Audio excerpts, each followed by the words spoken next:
সুপ্রিয় দর্শক, CTG TV 24 এর পর্দায় আপনাদেরকে স্বাগতম। বর্তমান আমরা এমন একটা জায়গার মধ্যে দাঁড়িয়ে আছি, যে জায়গার মধ্যে 2 দিন আগে বসতবাড়ি ছিল, সেই জায়গাটা পুড়ে ছারখার হয়ে গেছে। দর্শক, বলছিলাম আমি চট্টগ্রামের সিআরবি রেলওয়ে কলোনি সিজন ক্লাবের পাশে প্রায় 18টি ঘর বাড়ি একদম পুড়ে ছারখার হয়ে গেছে।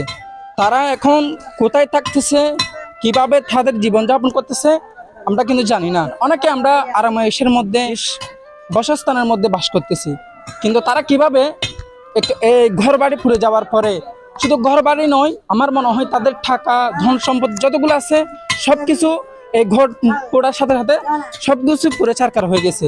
তো আমি এই স্থানীয়দের সাথে কয়েকজনের সাথে কথা বলবো। দর্শক, আপনাদেরকে সঠিক তথ্যটা আমি তুলে ধরবো। আমাদের চট্টগ্রামের যেগুলা মানবিক সংগঠন আছে আমি তাদের দৃষ্টি আকর্ষণ করব।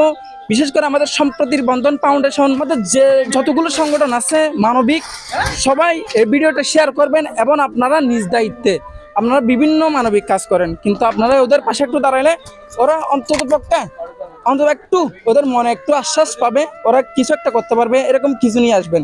তো আমরা কয়েকজনের সাথে কথা বলবো। স্থানীয় আগুনের লেগে আগুনের সূত্রপাতটা কি থেকে লাগছে আমি তো দেখিনি। আমি যখন ঘুমোর থেকে শুনছি 5:30টার দিকে মনে হয়, তখন তো করে টাইমে চাইনি আইডিয়া করতেছি 5টা 5:30টার দিকে এরকম হবে। তাও ওটা মাত্র দেখতেছি এই জায়গা করে আগুন লাগতেছে। কোথেকে লাগছে আমি তো দেখিনি।